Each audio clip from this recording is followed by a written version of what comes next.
Listo, ¿cómo están amigos de Tazatop? Bienvenidos esta vez, en esta oportunidad, este lunes 22 de junio. Nos acompaña el día de hoy un gran amigo de la universidad, compañero de trabajo muchos años y también colega docente universitario, Dragan Joksimovic. Buenas Encantado de tenerte noches. aquí, Dragan. ¿Cómo estás? Muchas gracias, Alfredo, por la invitación. Sobre todo en este tema que es tan interesante, la verdad, y muy actual hoy en día, ¿no? Sí, nosotros como Tazatop es una plataforma, como sabes, relacionada a inversiones y demás, pero sí buscamos dar contenido, dar valor a nuestra comunidad y enfocarnos en cuatro temas importantes, ¿no? Aparte de las finanzas, ve el tema de innovación, que para nosotros es muy importante, el tema de educación y el tema de emprendimiento. Así que cualquiera de esas verticales, cualquiera de esas patas de la mesa, nosotros vamos a estar encantados siempre de difundir y invitando, ¿no?, a personas como tú, amigos de la casa, con confianza, que nos conocemos también de buen tiempo y podemos discutir estos temas con profesionalismo y también con profundidad y de manera amena y confiable. Entonces, te agradezco nuevamente la invitación, bueno, la aceptación, perdón. Y nada, hablar un poco de Dragan, no sé, es administrador de empresas, MBA también, de PAT. Eh, Tienes mucha experiencia en el sector retail, en el sector financiero, has trabajado con riesgos, has trabajado en cobranza, has trabajado en finanzas, has trabajado en comercial. Tiene uno de los perfiles más completos que conozco en realidad. Entonces, y encantado de participar, y que participes y también de la confianza de abrir lo que tienes para mostrarnos hoy. Y hoy vamos a enfocar la conversación básicamente en el tema de educación, que es un tema muy importante y que a junio, luego ya de 3 meses de cuarentena y de pandemia, creo que ha variado mucho. Han habido muchos cambios muy relevantes. Entonces, una de las primeras preguntas, una de las primeras cosas que quería preguntarte era si tienes algún diagnóstico, ¿no? Si puedes hacer un diagnóstico de la situación actual en el sector de educación, sobre todo el tema universitario, que es, digamos, parte del expertise que tú tienes, y qué podrías decirnos al respecto. Gracias, Alfredo. Primero, antes que nada, muchas gracias por la invitación. Para mí es un gusto y un honor estar contigo, conversando sobre estos temas. Me alegro mucho que Tazatop vea también el tema de educación financiera, porque creo que es la base para que esto progrese, ¿no? Yo ya tuve una reunión, bueno, he tenido varias, he tenido dos de ellas, y en dos de ellas hemos hablado de inclusión financiera y hemos hablado de educación financiera y la importancia de eso, ¿no?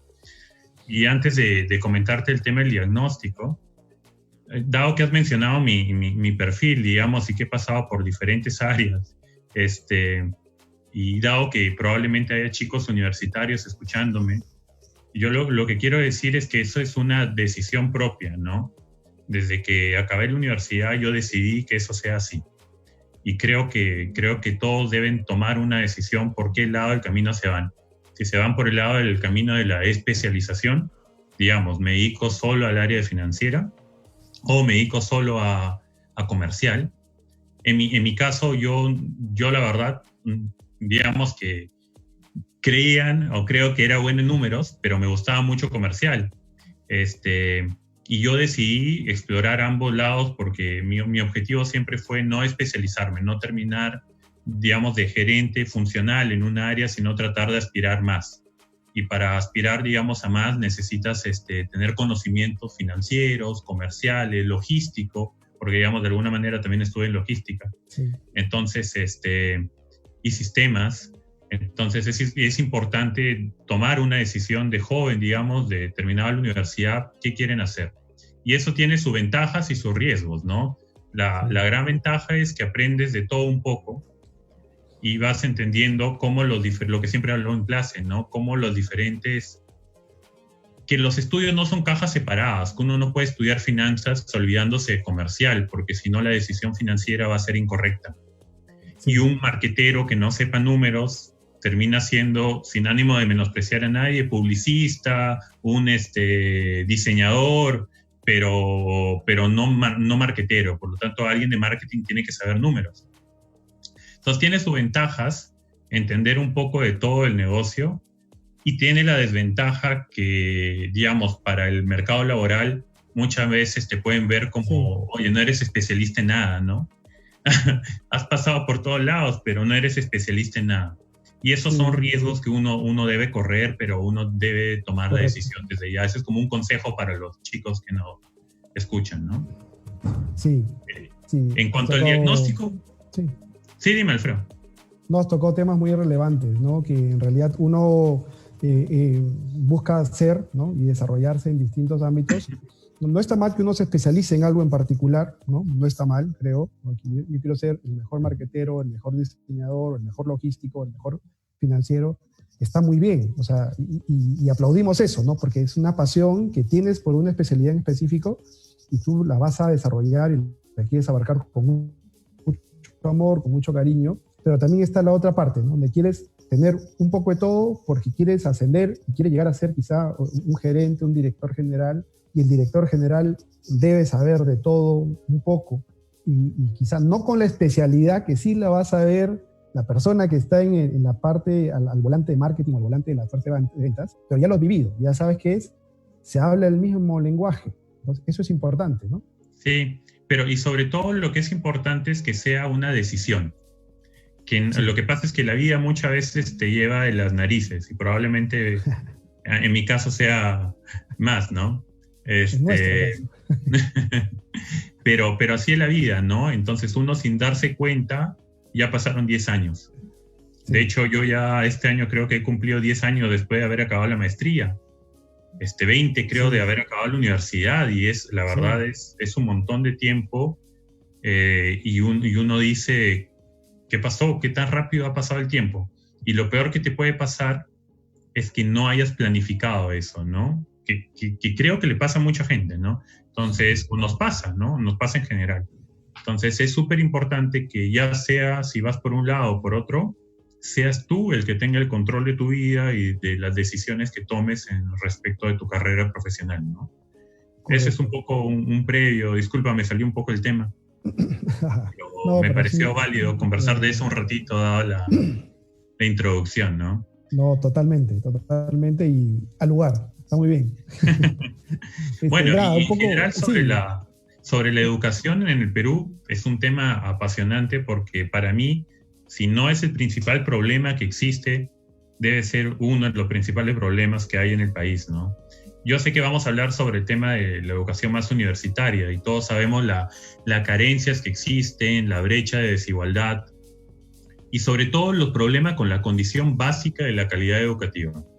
Y eso es súper importante, sí, ¿no? Porque incluso SUNEDU, cuando hay que distinguir SUNEDU y Indecopi, son dos entidades diferentes, pero cuando SUNEDU mira al tema de la calidad educativa, se centra mucho en cuáles son aquellas condiciones básicas de la calidad educativa, que tiene que ver un poco con lo que tú mencionabas, ¿no? Yo cojo el Pareto y cojo lo más importante y yo quiero que el chico termine con eso. Pero lamentablemente no pasa siempre, ¿no? ujú, Si nos queremos hacer una idea, incluso antes de este tema del COVID, más o menos existían en el Perú 146 universidades. O sea, a mi parecer es un montón, pero luego de una evaluación del SUNEDU terminaron siendo 100 habilitadas. ¿Qué quiere decir eso? Que han habido más o menos 46, no tengo el número exacto, pero que la licencia no ha sido, digamos, renovada y que tienen unos 3 años para adecuarse al cierre. Entonces uno dice, ¿cómo hemos llegado al momento donde hay 46 universidades donde según SUNEDU, no tiene las condiciones básicas de calidad educativa? Ahora, o sea, también es necesario decir que ninguna universidad peruana, a pesar de que son tantas, figura en el top 10 de ninguna universidad latinoamericana.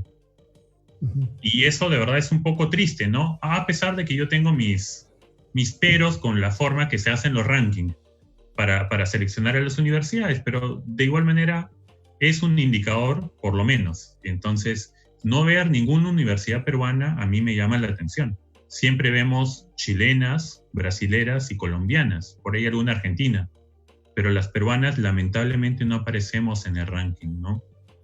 sí, Y uno se pone a pensar y dice, oye, esto me debería sorprenderme que esto sea así, y comienzas a analizar ciertos números y dices, oye, pero en el Perú es el país, o por lo menos lo era hasta hace poco, y probablemente no ha cambiado, el que menos invierte como porcentaje del PIB en educación de Latinoamérica.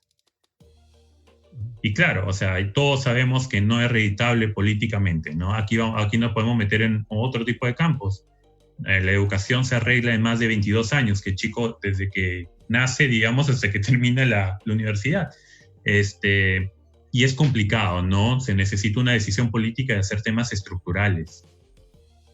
Y todo esto nos lleva a problemas más graves, aún cuando uno piensa en el número, en la cantidad de universidades que existen. Y son problemas que quizás no se notan a simple vista, pero por ejemplo, el nivel de exigencia de algunas universidades ha bajado. ¿Qué es lo que ocurre? Al proliferar muchas universidades, los chicos, siento yo y temo que ya no tienen esas ganas de esforzarse como tenían antes. Que cuando el nivel de exigencia empieza a ser un poco más duro, entonces dicen, oye, ¿sabes qué? Mejor me voy a otra universidad donde no me exijan tanto. ¿Y cuál es el gran problema de eso?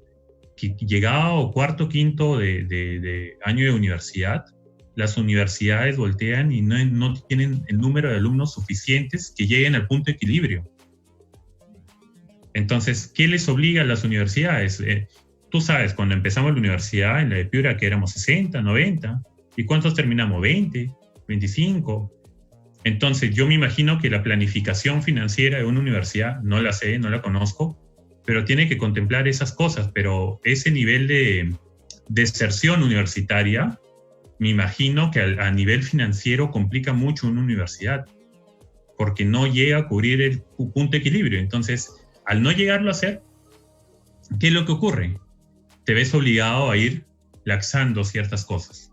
No digo todas las universidades, pero algunas probablemente lo estén haciendo, obligando a que el nivel de exigencia sea menor, porque si no, los números lamentablemente no te dan, ¿no? Y ojo, yo la verdad creo que y post este tema de COVID ha sido peor, ¿no? O sea, la SUNEDU ha hecho un buen trabajo en evaluar las universidades, y yo sé que muchas de las universidades privadas se han podido adecuar rápidamente, pero ¿y qué pasa con las nacionales? Hace un par de días veía una chica que vendía ambulante, creo, y estudiaba con su celular en la San Marcos. O sea, ahí se ven claramente la desigualdad que existe aún hoy en día, ¿no? Pero a pesar de que este ambiente es bastante poco alentador, mejor dicho, más que bastante poco alentador, yo espero que de verdad este tema del COVID nos haga reflexionar y una vez por todas empecemos a tomar medidas estructurales y no necesariamente paliativas. Y ya lo dije, o sea, no es un tema popular. La gente no quiere invertir en eso y demorarse 20 años en ver el rédito, prefieren hacer un parque en una ciudad. Pues el parque se nota, la educación no se nota en un buen tiempo, ¿no? Y la verdad es que la situación actual no es muy alentadora, pero de verdad espero que sea un punto de quiebre de aquí adelante, ¿no? Sí, has mencionado varios temas importantes. Uno, la SUNEDU, el nivel de las universidades en el Perú, que el tema de los rankings también internacionales, donde no figuramos, salvo el tema de los criterios, que estoy de acuerdo contigo, que pueden variar. Y también la desigualdad, ¿no? Las diferencias que hay, tanto económicas, sociales, y los distintos tipos de universidades que hay a lo largo de esa cadena, ¿no? de esta pirámide o rombo que hoy en día somos, ¿no? Entonces creo que hay muchas cosas por hacer.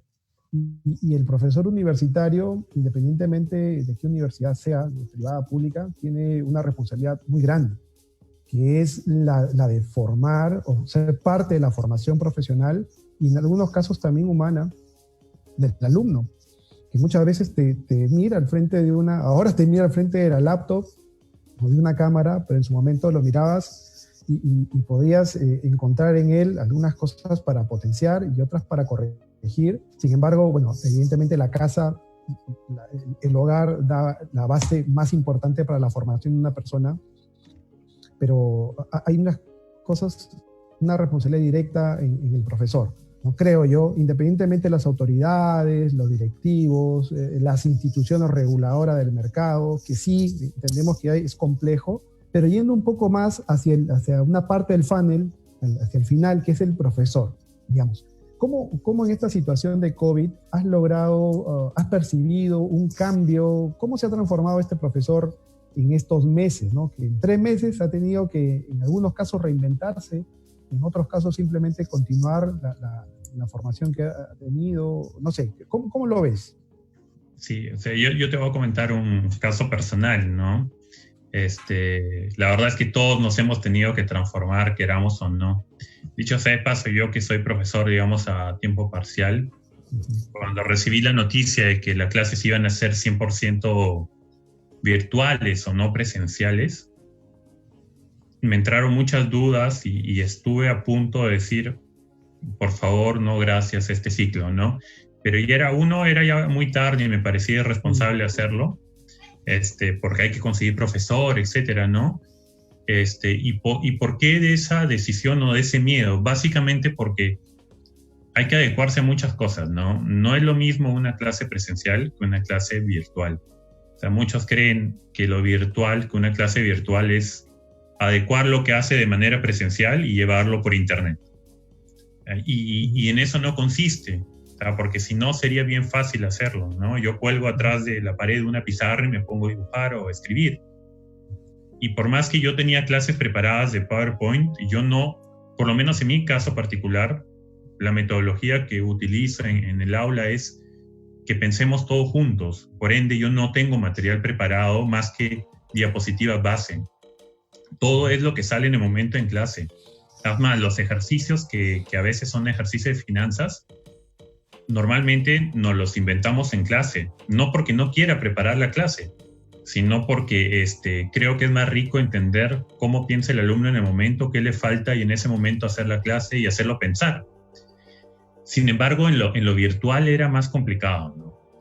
Entonces, tuve que adecuarme, rápidamente aprender las herramientas porque en la universidad nos dieron el aula virtual y yo no tenía ni siquiera correo electrónico de la universidad. Entonces tenía el correo electrónico personal, pero no de la universidad, y desde ahí empezaron los problemitas. Pero digamos que superado esto, me di cuenta que era súper bueno, ¿no?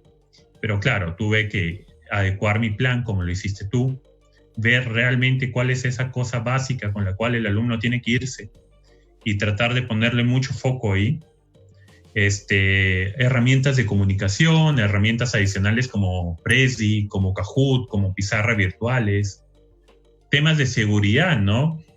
Porque igual todo el mundo piensa, oye, qué fácil, pero han habido problemas con profesores con Zoom, gente que entra en los famosos infiltrados y hacen anotaciones en la pizarra, y si no estás preparado para bloquear las anotaciones, para bloquear la sala, para eliminar contenido, te pueden jugar una mala pasada. Entonces hay que adecuarse y pensar en el tema de seguridad. Y bueno, la metodología de evaluación, sin lugar a dudas, ¿no? Fue una transformación rápida, veloz, pero a mí me ha gustado. Esperemos que a mis alumnos también, pero a mí en particular me ha gustado. Siento que ha sido bien aprovechado, ¿no? Sí, yo también tengo algunas anécdotas, incluso hemos conversado, ¿no? Hace algunos meses, semanas, sobre cómo afrontar esta nueva situación. Si bien es cierto, la universidad se ha preocupado por dotarnos de herramientas, por tener casuística a la mano para compartir en su momento de cómo afrontar esta nueva realidad, hay cosas que sí uno se las ha tenido que ver por sí mismo para poder salir adelante. Yo también he tenido esa particularidad, he tenido que adaptar mucho material. Dependiendo el curso, digamos, uno tiene más material que en otros, ¿no? Coincido contigo.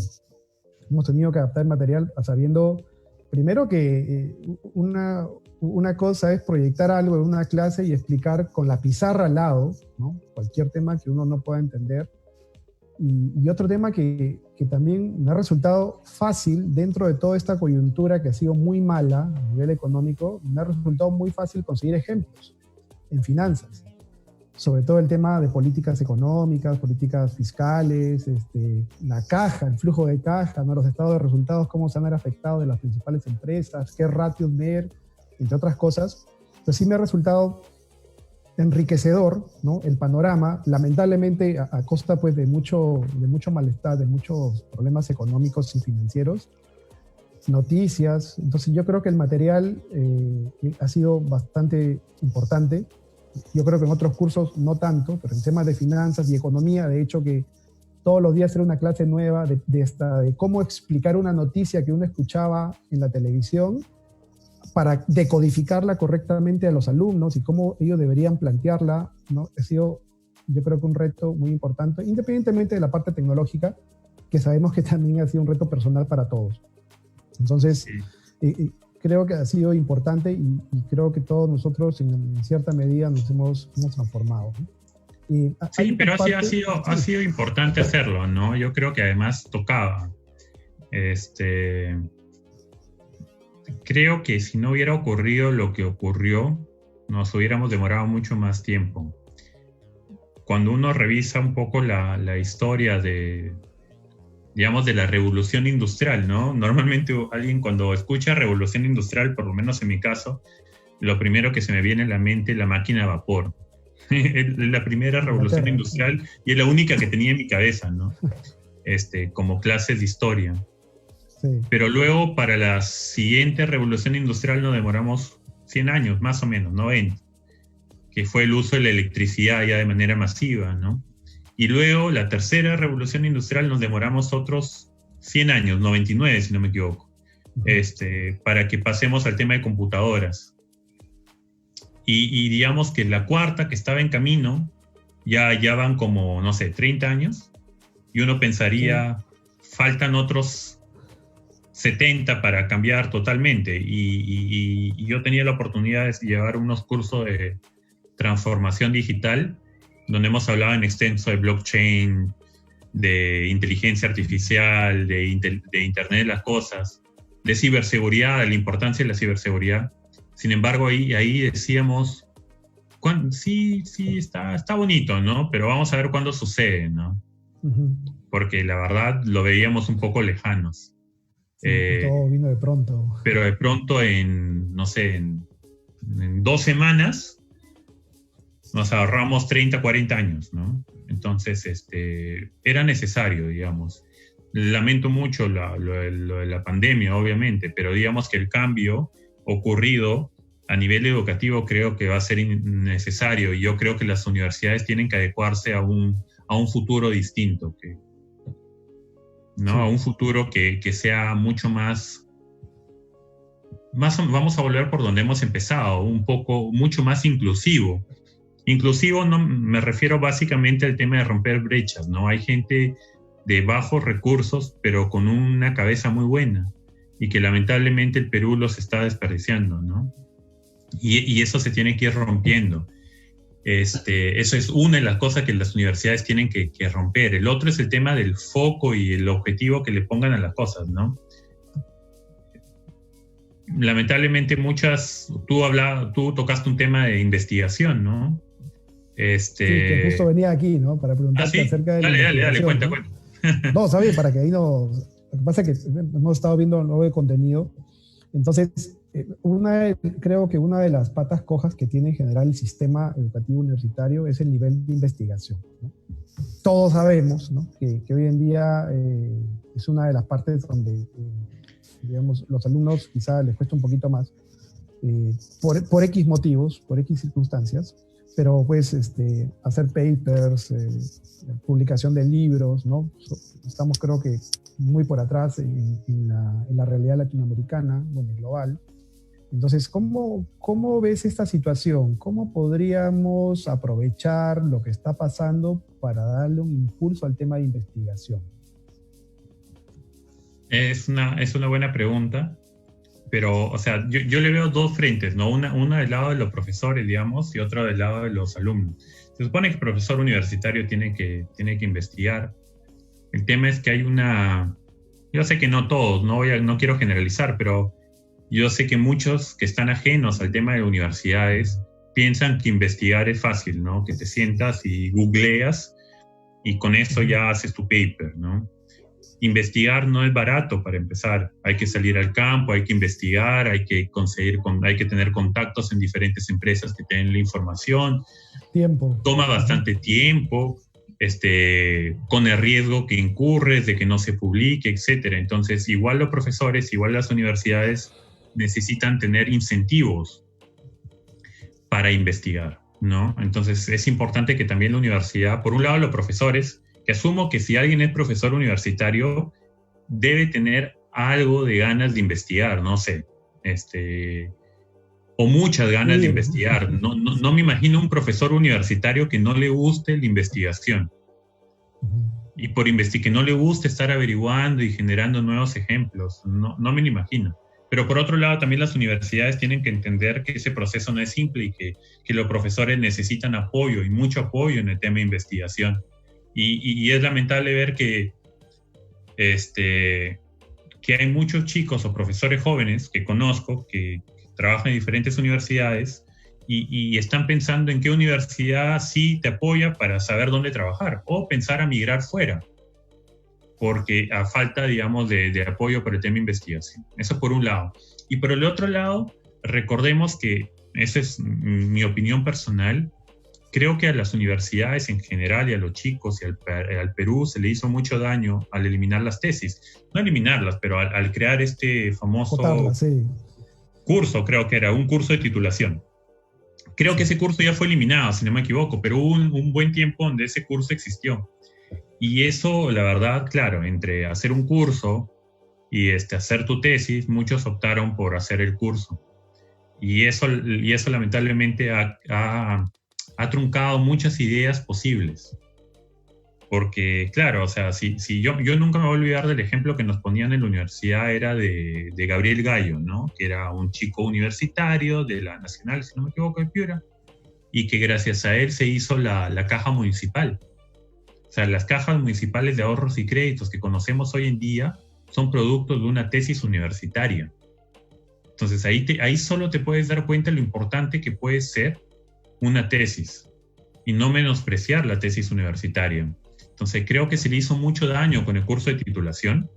Creo que ya está corregido eso, pero hemos perdido, digamos, tiempo, ¿no? Sí. Y por otro lado, justo en este mes he tenido la oportunidad de participar en 2 hackatones, digamos, ¿no? Una organizada por ESAN y otra que fue este fin de semana organizada por el MIT, ¿no? Y bueno, las dos muy buenas. Obviamente el MIT con los recursos que tiene y es toda Latinoamérica, han sido, si no me equivoco, más de 9,000 participantes. O sea, trataron de entrar a proyectos, terminaron 1,400, fuimos 300 mentores o 250 mentores. Hubieron ideas muy buenas sobre el tema de qué hacer post-COVID. ¿Qué hacer? ¿Qué proyectos para que generemos para reactivar la economía? ¿Qué proyectos? Habían proyectos que eran cómo hacer para que el paciente asintomático no contagie a sus familiares. O sea, a mí no se me ocurre nada, pero han habido proyectos de ese tipo. O cómo hacer para que la zona más pobre del Perú o de Bolivia se lleve la prueba rápida o la prueba molecular. Habían proyectos sociales, económicos, educativos, súper buenos. Y eso la verdad a mí me ha llenado de optimismo, ¿no? Eso, ver esa cantidad de proyectos y he tenido la oportunidad, no he podido ser, o sea, he sido mentor el fin de semana, pero el trabajo de mentor implica quedarte un tiempo con cada grupo, entonces no he podido estar con muchos grupos, pero la mayoría de grupos con los que estaban pensando en algo no profit. Estaban pensando en algo que sea empresa de tipo B, donde donen casi todas las utilidades. Entonces, uno se da cuenta que los chicos de verdad tienen muchas ganas de hacer las cosas bien, de investigar y de mejorar el país, ¿no? Y de mejorar la situación y disminuir las brechas. Yo creo que algo ha cambiado porque he visto diversidad de grupos. O sea, en los grupos que he participado era un chileno, 2 bolivianos, peruano, un chico de Sudáfrica, una chica de Estados Unidos, diferentes colores. Y todos estaban pensando en cómo mejorar la situación y reducir la brecha de desigualdad existente en Latinoamérica. Y la verdad, eso me ha animado un montón. Como ponía en alguna publicación que hice, todos los días uno ve noticias duras. Yo a mi cargo en la empresa debo tener unas 600, 700 personas y dado que son tantas, todos los días alguien me comunica el fallecimiento de alguien. O sea, Alfredo, todos los días. Hoy ha sido la abuelita de uno, el suegro está mal, o sea, todos los días hay alguien. Entonces, esas noticias te van cargando, pero el ver estos proyectos y decir, mira, alguien sí está pensando realmente cómo solucionar el tema y no depender de lo que haga o no haga el gobierno. Y fuera de la caja, ¿no? ¿Perdón? Y fuera de la caja. Y fuera de la caja. Están pensando en cosas totalmente distintas, apoyados obviamente en la tecnología, que es lo que corresponde, pero no necesariamente solo tecnología. Y ahí, si me permites un segundo nomás, Dale. Y esto de nuevo es un mensaje a los chicos. Muchos creen que innovar, y bueno, Alfredo lo sabe mejor que nadie probablemente, que innovar es algo que yo me voy a despertar al día siguiente diciendo se me ocurrió esto. O una idea tipo me cae una manzana y ya sé lo que va a ocurrir. O piensan que tienen que crear algo nuevo. Cuando en realidad la mayoría de los proyectos que he visto, que son del MIT, no estamos hablando de cualquier universidad, son proyectos que lo que hacen es tipo un rompecabezas. Unen cosas que ya existen. O sea, y simplemente con las cosas que ya existen le dan un nuevo valor. Esa es la correcta forma de ver la innovación. Cómo a las cosas que ya existen las juntas y le generas una utilidad mayor, que obviamente sea rentable para todos. Entonces, a los chicos que están escuchando, espero que se animen y no piensen que la innovación es algo complicado, que es algo caro, porque financiamiento, si el proyecto es bueno, lo va a haber. Pero el tema es pensar mucho y pensar sin miedo, ¿no? Eso es. Sí, gracias por el mensaje. Creo que es bien recibido por todos los que nos escuchan y los que nos escucharán en los siguientes días. Voy a hacer un pequeño pare aquí. Un saludo para Nela, para Percy Pomalaya, que nos está viendo, Gabriel Reynoso, Fátima Andrade, Jorge Morales, Edson Espinosa, Cintia Pérrigo, Rocío Chío Ripalda, Sabali Nunura, Jim Paul, Kenny Cardoso, Beatriz, Dante, Carlos Seminario, Jorge Sandoval, Alan Khan. Un saludo para todos ustedes. Muchas gracias por seguirnos en esta conversación. Y gracias también, Dragan, por todas estas cosas que nos vienes diciendo, que tienen mucha lógica, tienen mucho sentido. Gracias a ustedes por la invitación y un saludo a todos los mencionados. Sí, un abrazo para todos. Algunos los conocemos. Yo encantado de compartir este espacio. Te cuento que este fin de semana, bueno, tú también participaste, me ayudaste a difundir una pequeña encuesta que hicimos con algunos alumnos de universidades, no solamente de las nuestras, sino de distintas. Más o menos participaron entre 5 y 6 universidades particulares, o sea, privadas, con respecto al nivel de satisfacción, ¿sí? Bueno, yo no soy marketero exactamente, pero sí traté de hacer algo de investigación ahí al respecto para ver qué es lo que el alumno sentía, porque muchas veces la comunicación, y era justo la siguiente pregunta que venía, ¿cómo mejorar la comunicación con el alumno? Digamos que la pantalla fría, muchas veces, aparte del chat y alguna intervención que algún alumno tenga con respecto a una pregunta en particular o demás, resulta limitada, ¿no? Evidentemente. Es distinto el trato personal uno a uno, donde el alumno te puede buscar o te puede preguntar algo. Así que la comunicación, ¿cómo has notado? ¿Se ha incrementado? O sea, a nivel de cantidad, calidad, ¿cómo lo notas tú con tus alumnos? Yo la verdad lo he notado mejor, ¿no? Debe ser porque soy profesor a tiempo parcial, entonces básicamente voy a la universidad a dictar mi clase y lo que ocurría muchas veces, muy a mi pesar, era que terminaba la clase y tenía que salir corriendo porque estoy pensando en que tengo una reunión en media hora, en 20 minutos, estoy pensando en cómo estará el tráfico, si me toca pico y placa. Estoy pensando en muchas cosas que no me permiten quedarme más tiempo con los alumnos como debería o como me gustaría que sea, ¿no? Dado que esto es desde home office, llamémosle así, me ha permitido extender la duración de las clases. O sea, normalmente uno termina un poco antes, no hace break, pero acá has podido tener tu clase completa y quedarte el tiempo que quieras para los alumnos que quieran preguntar. Dicho sea de paso, siempre queda uno que otro alumno y te empieza a preguntar post clase y no tienes ningún apuro. Porque si bien es cierto, la reunión empieza la siguiente a las 9, tienes un espacio de 10 minutos para conversar, porque no tienes que irte por ningún lado, ni tráfico, ni nada. Entonces, en ese sentido, yo creo que los alumnos han podido dialogar, por lo menos conmigo más. Y otra cosa para romper un poco el hielo, y esto tiene que ver un poco con la forma de evaluación que hemos tenido, yo les solicité, lo primero que hice fue colgar un video mío presentándome. De manera muy simple, en la sala de la casa, nada formal en realidad. Y ellos hicieron lo mismo. Cada uno filmó un video y se presentó y me contaron lo que hacían, lo que les gustaba, los hobbies que tenían, qué deseos tienen después de acabar la universidad, qué curso les había gustado en la universidad, que fue una pregunta mía, porque quería saber si eran más comerciales o eran más financieros. Y eso permitió ya tener las caras. Eso ya permitió tener las caras y entrar en un conocimiento mayor. Ellos saben lo que me gusta a mí, yo sé qué hobby les apasionan. Y eso ayuda a romper esa barrera de un poco fría de la pantalla. Y después de eso han habido comunicaciones, bueno, muy poco con WhatsApp, la verdad, solo 2 personas me han pedido el número para un tema puntual. Y la verdad han sido muy respetuosas con el uso de WhatsApp. Nunca me han llamado ni me han mandado mensajes a horas, digamos, no debidas. Y siempre muy bien, ¿no? Yo la verdad estoy contento con este tema de la comunicación con ellos. Qué bueno, qué bueno. Hay muchas cosas que aprender, muchas buenas prácticas. Ojalá que nos estén escuchando muchos profesores en los siguientes días, porque sí tenemos mucho que aprender al respecto y compartir experiencias, ¿no? Yo he recibido feedback de alumnos muy respetuosos también, por correo o por algún mensaje por ahí.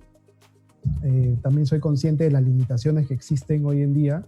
No todos los alumnos tienen todos los servicios todo el tiempo disponible, que es algo también. Entonces, quería contigo repasar esta encuesta, este resultado, ¿no? Que hicimos a cerca de 270 alumnos. Ha sido interesante la muestra. Como repito, ha sido tomada desde el jueves hasta hoy lunes, en alumnos universitarios, en universidades privadas. Entonces ahí, no sé si puedas, Héctor, ayudarnos con la presentación. No sé si se puede ver en pantalla la primera lámina.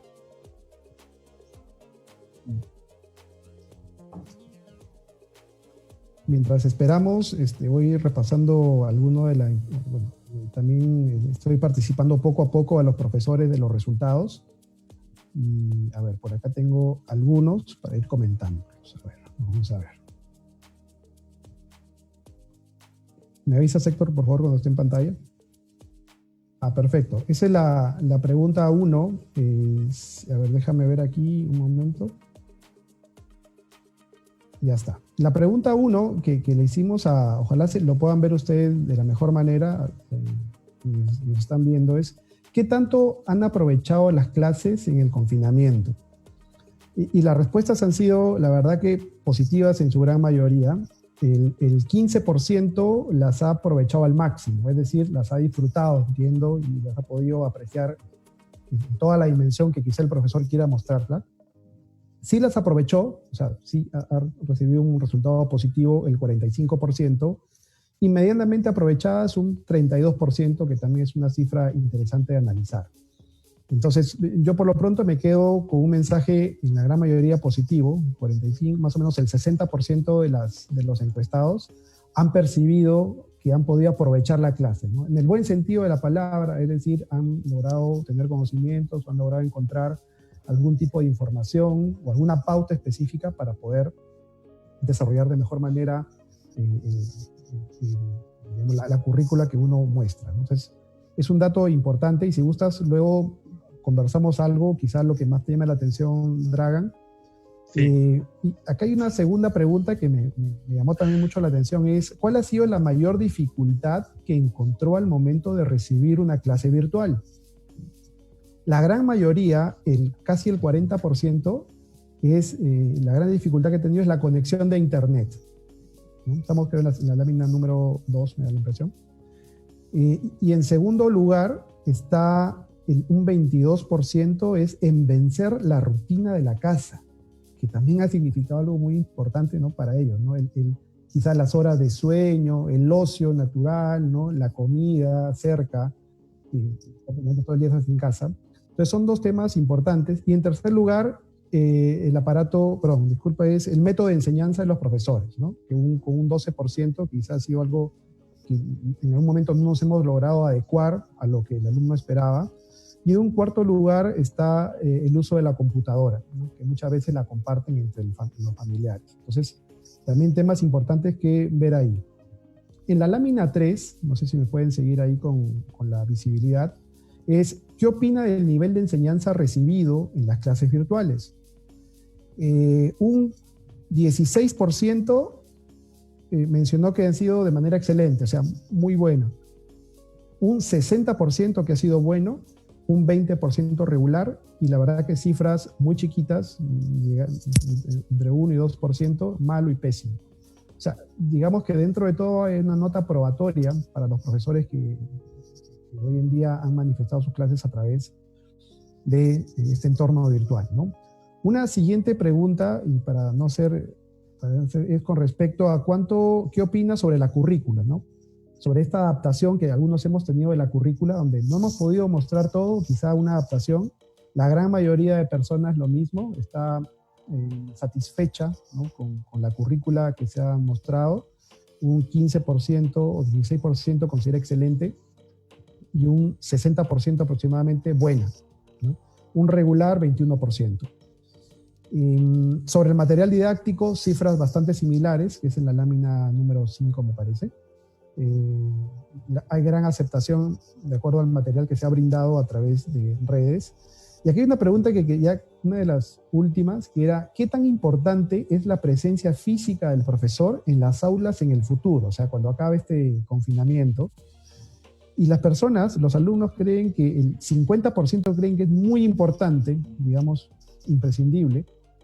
Un 30% o 29% aproximado que es muy importante. Algo importante, 14%, 13.91%, y después poco y nada importante con cifras menores. Entonces creo que hay un espacio en esta pregunta también para decirle a nosotros, profesores, que aún la presencia física es importante, crítica.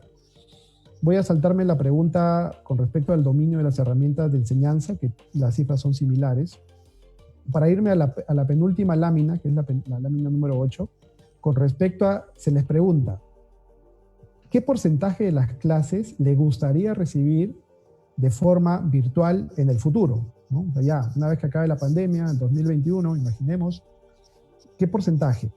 Y ahí sí las cosas están divididas, ¿no? Pero hay un componente importante de que las clases, por lo menos en la mitad, o sea, entre el 40 y el 60%, que es de cantidad de clases recibidas, casi la mitad, deberían ser virtuales.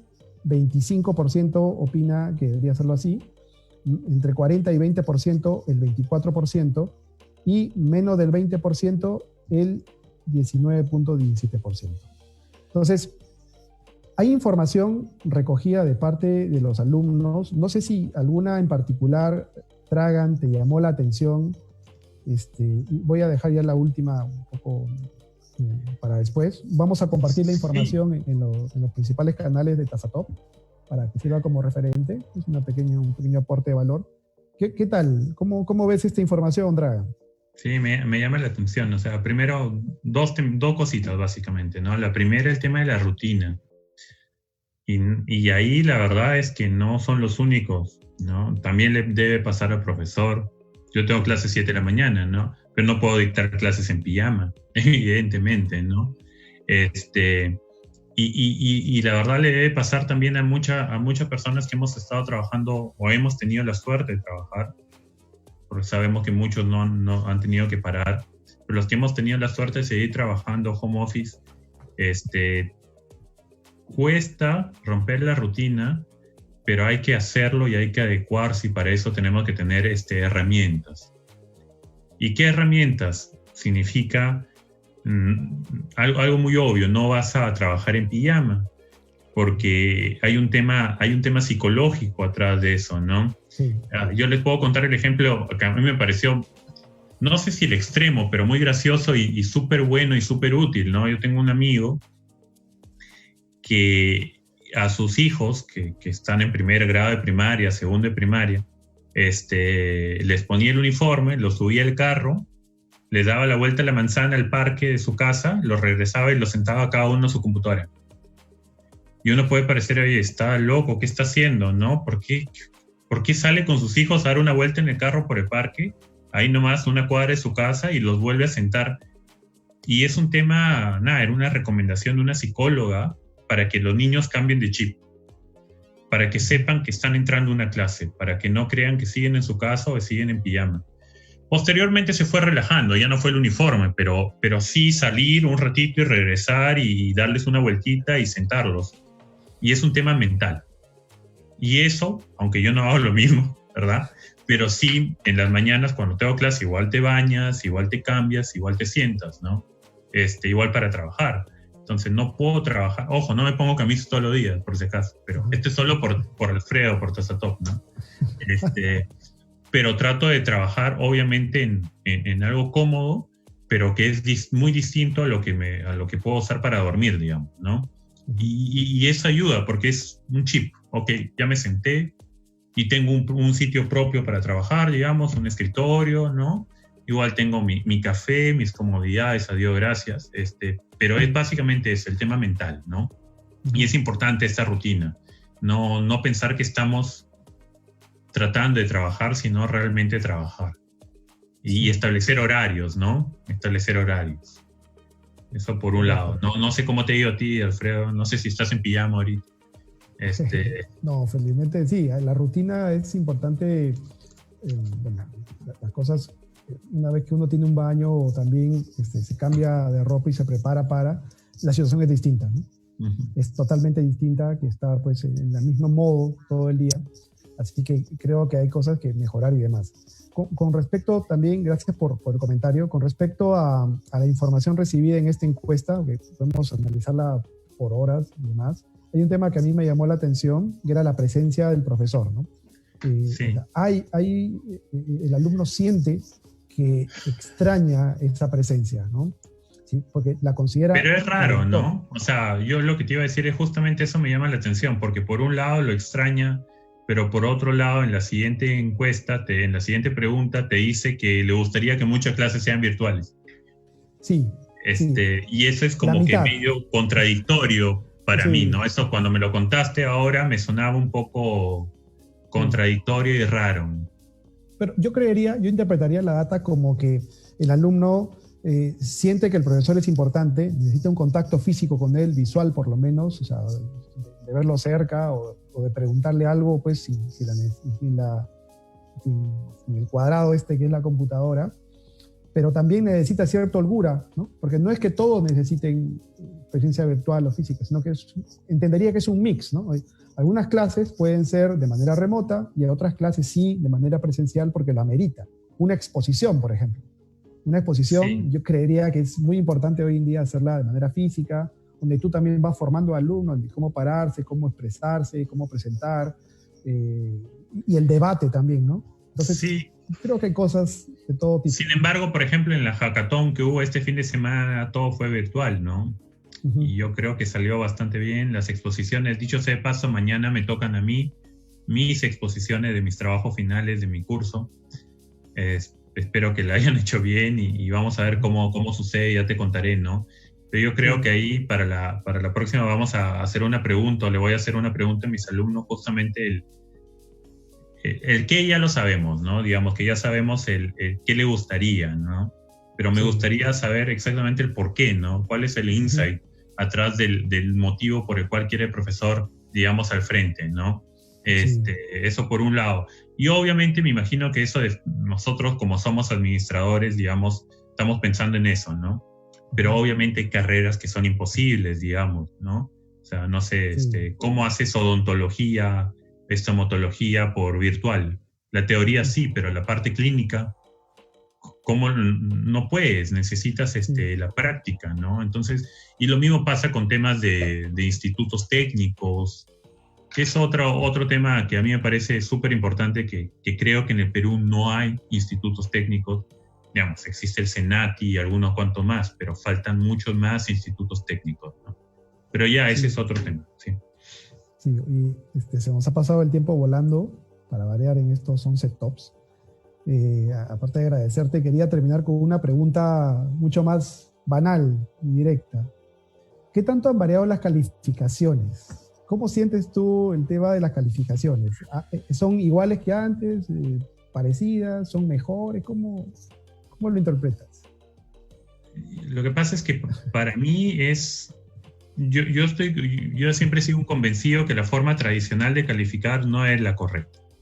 O sea, tengo que adecuarme porque es lo que te solicitan, ¿verdad? Pero finalmente se tiene que calificar, ¿no? Sí, sí, se tiene que calificar, ¿no? Pero nunca me ha gustado la forma de calificar que tenemos. Y tienen todas las universidades, valgan verdades, ¿no? Es por eso, y me río un poco porque si algún alumno me está viendo, deben estar pensando normalmente que salen un poco peor en mi curso, o que mis evaluaciones son un poco más complicadas, pero es no porque lo haga difícil, sino que mis exámenes siempre he tratado de pensar mucho. O sea, no es un ejercicio de libro, sino te pongo un casito chiquito y a ver cómo lo solucionas. Entonces, obviamente, eso cuesta más. Y en el tema de evaluaciones, cuando son de forma tradicional, hacer eso es más complejo. O sea, traducir en un examen, tratar de hacerlos pensar en un examen es posible, pero es más complejo, ¿no? Entonces, ahora lo que me ha permitido es, por ejemplo, poner evaluación por foros. Yo ponía foros de diferentes temas, como tú, un artículo en Gestión o cualquier otro diario, revista, o algún tema, y decía, ¿qué opinas sobre esto?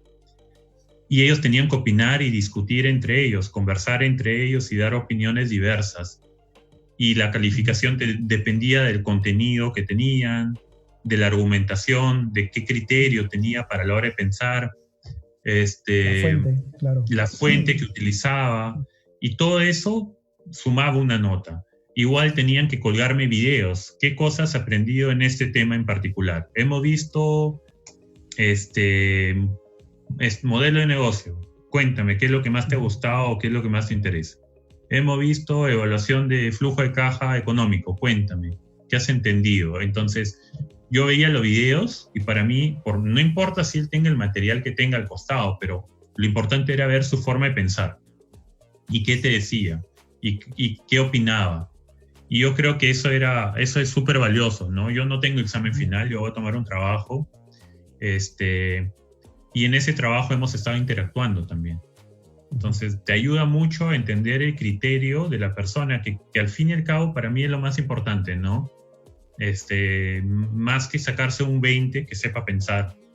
Y para eso creo que ese sistema de evaluación para sí es mucho mejor. El tema de videos, el tema de foros, el tema de pequeños quiz que son muy chiquitos, ¿no?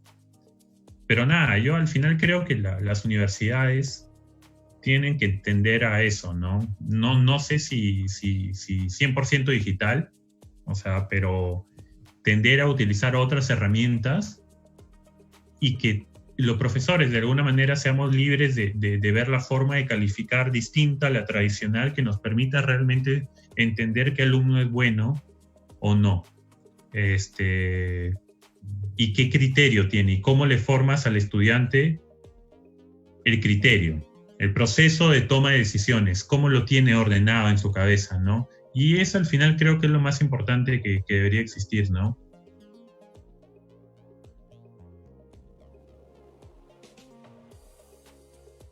Es que te toman, que son muy el libro, ¿no? Que ok, tú lo haces, pero dices, ok, ¿y ahora para qué me sirve, no? Y ese es uno de los puntos que creo que deberíamos siempre tocar, y es que las universidades, como te dije hace un momento, además de buscar herramientas digitales, además de buscar la inclusión de la gente que de verdad sabe y no puede acceder, tiene que ver la forma en cómo centra todo el conocimiento que tiene en temas prácticos, en temas de realidad. O sea, que no sean temas muy abstractos. No tengo nada en contra de la investigación abstracta, pero sí, a mí en particular me gusta que sea aplicable. Y por lo tanto creería que las evaluaciones, los exámenes, no pueden ser un tema de un libro, tiene que ser totalmente aplicable a la realidad, en nuestro caso, de una empresa, ¿no? Y las universidades tienen todas las oportunidades de ser colaborativas y globales, ¿no? De juntarse con otras universidades y compartir conocimientos. Entonces, yo creería que básicamente esos 4 puntos son los que las universidades tendrían que pensar, ¿no? Si no me equivoco, dije que sean inclusivas, que tengan un foco bastante en la realidad, mirar la realidad, por ejemplo, qué problemática tienen hoy las empresas y cómo les ayudo hoy,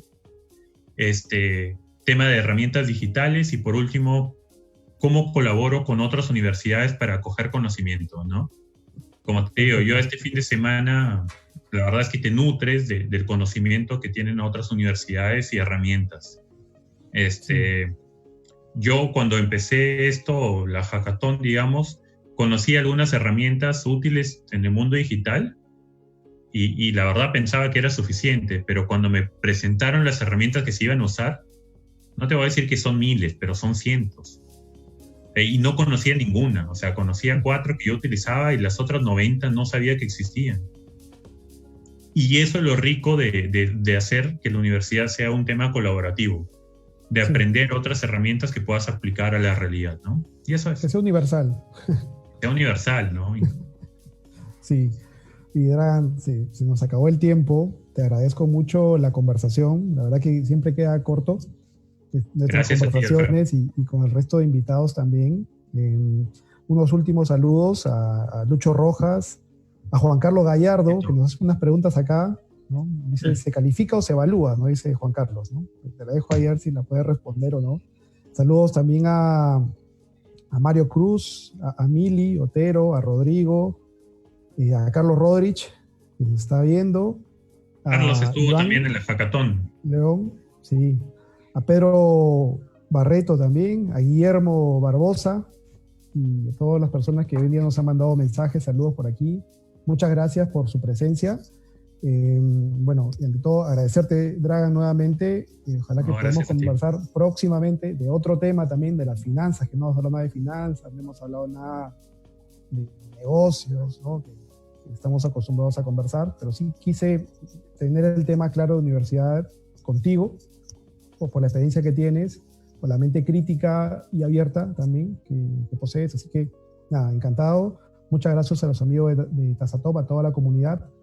Nos esperamos el siguiente lunes con un invitado también que la vamos a hacer de conocimiento en unos días. Así que nada, muchas gracias por su sintonía. Gracias a IMG nuevamente por la producción. Encantado, impecable. Y será hasta el otro lunes. Gracias, Dragan. Muchas gracias. No, muchas gracias a ustedes. Un gusto de conversar contigo, Alfredo. Listo. Nos vemos. Chao. Chao, cuídense.